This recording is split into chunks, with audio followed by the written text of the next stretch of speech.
இந்த சென்னை வானிலை மையம் மழை வருமா வராதாங்கிறது பெரிய பிரச்சனையாக இருக்குது. ஒவ்வொரு பக்கமும் பல்வேறு அதிகாரிகள் போய் இது பண்ணுறாங்க. ஆனால் அங்கே மழை வரல, ஸ்கூல் லீவ் விட்டுருக்காங்க. பார்த்துருக்கேன். முதல்ல இந்த ரமணனாவது ஓரளவுக்கு சரியாக போயிருக்கு. நீங்கள் தனிப்பட்ட அதிகாரிகளை குறித்து பேசுகிறதுக்கு நான் தயாராக இல்லை.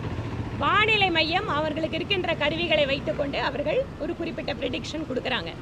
இதை ரெண்டு விதமாக பார்க்கலாம். ஒன்று, வானிலை அப்படிங்கிறது அந்த மாற்றம் அப்படிங்கிறத சில சமயம் கருவிகள் கூட கணிக்க முடியாது இல்லைங்களா? நம்ம ஊரில் பழமொழியே இருக்குது, மழை பேரும் புள்ள பேரும் மகேசனுக்கு கூட தெரியாது. அந்த மாதிரி இருக்கிறதும் உண்டு. ஆனால் அதே சமயம் நவீன தொழில்நுட்ப வசதிகளை பெற்றுக்கொண்டு 10 நாளைக்கு 5 நாளைக்கு அப்புறம் என்ன நடக்கிறது கூட தெரிஞ்சுக்கிறது உண்டு. சில நேரங்களில் வானிலை மாற்றம் என்பது தொழில்நுட்பத்தை தாண்டி கூட ப்ரெடிக்ட் பண்ண முடியாத சிச்சுவேஷன் இருக்கலாம். அதனால் நான் வானிலை அறிஞர் கிடையாது. நானும் உங்களை மாதிரி வானிலை அறிக்கையை கேட்டுட்டு தான் ப்ரோக்ராம் எல்லாம் முடிவு பண்ணுறோம். மழை நிவாரண பணிகளில் தமிழக அரசு எந்த அளவுக்கு செயல்பட்டு? தமிழக அரசு எந்த பணிகளில் தான் ஒழுங்காக பண்ணியிருக்காங்க? கோயம்புத்தூருக்கு ரோடுனா 200 கோடி கொடுத்தானே அறிவிச்சிட்டு போனார். இன்றைக்கி மழை காலத்தில் பார்த்தீங்கன்னா ரோடுகள் அவ்வளோ மோசமாக இருக்குது. அப்போ என்ன பதில் சொல்கிறாங்க? மழைக்காலம் எல்லாம் முடியட்டும், அதுக்கப்புறம் நாங்கள் ரோடு போடுறோங்கிறாங்க. ஆனால் நிறைய இடங்களில் நீர் தேங்கி, ஒன்று சுகாதார சீர்கேடு, ரெண்டாவது நிறைய வாகன ஓட்டிகள். நம்ம தெற்கு தொகுதியிலேயே வாகன ஓட்டிகள் ரோடு பேட் கண்டிஷன் அப்படிங்கிறதால இறந்துருக்காங்க. போன வாரத்தில் இறந்தாங்களேப்பா ஆக்சிடெண்ட்டில். இன்றைக்கி நிறைய ஆக்சிடெண்ட் இந்த ரோடு ரொம்ப மோசமாக இருக்கிற காரணத்தால் நடந்துட்டு இருக்கு.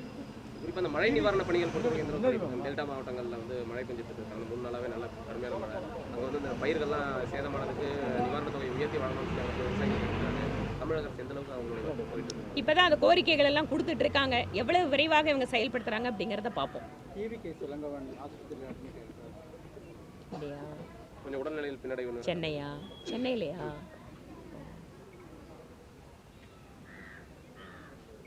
அவ்வளோதாங்க. நல்லபடியாக ஒரு உடல்நலம் பெற்று திரும்பணும்னு நான் பிரார்த்தனை பண்ணேன். நீதி திமுக அரசு நுழைய விட மாட்டேங்குது, சாதிவாரி கணக்கெடுப்பு நடத்துறதுக்கு தடையா இருக்குது திமுக அரசு தான் அப்படின்னு சொல்லி ராமதாஸ். அதான் சமூக நீதி பேசுகிற மாநிலத்தினுடைய முதல்வர் ஒவ்வொன்றா கேள்வி கேட்க முடியும். இந்த சமூக நீதி இந்த மாநிலத்தில் நீங்கள் எப்படி பின்பற்றிட்டு இருக்கீங்க? கம்ப்ளீட்லி ஒரு ஹிப்போக்ரஸி தான் இவங்க பேசுகிற சமூக நீதி. சாதிவாரி கணக்கெடுப்பு மாநில அரசு செய்ய முடியும், செய்வதற்கு இவர்களுக்கு மனமில்லை. அப்போ சமூக நீதி மத்திய அரசு எடுக்கட்டும்னு ஏன் சொல்கிறாங்க? அப்போ மட்டும் சமூக நீதியை பிரதமர் நரேந்திர மோடி அவர்கள் அமல்படுத்தணுமா? ஏன் தமிழ்நாடு கவர்மெண்ட் சாதிவாரி கணக்கெடுப்பு எடுக்க முடியாதா? இதெல்லாம் காதில் பூசுத்துற வேலை. இப்போ விஸ்வகர்மா திட்டம் வருதுன்னு எங்க பிரதமர் மோடி அவர்களுக்கும் பிஜேபிக்கும் நல்ல பெயர் கிடைத்துக்கூடும் அப்படிங்கிறதால அந்த வைத்தறிச்சல்ல இது சமூக நீதிக்கு எதிரான திட்டம் அப்படின்னு பொய் பிரச்சாரம் பண்றாங்க.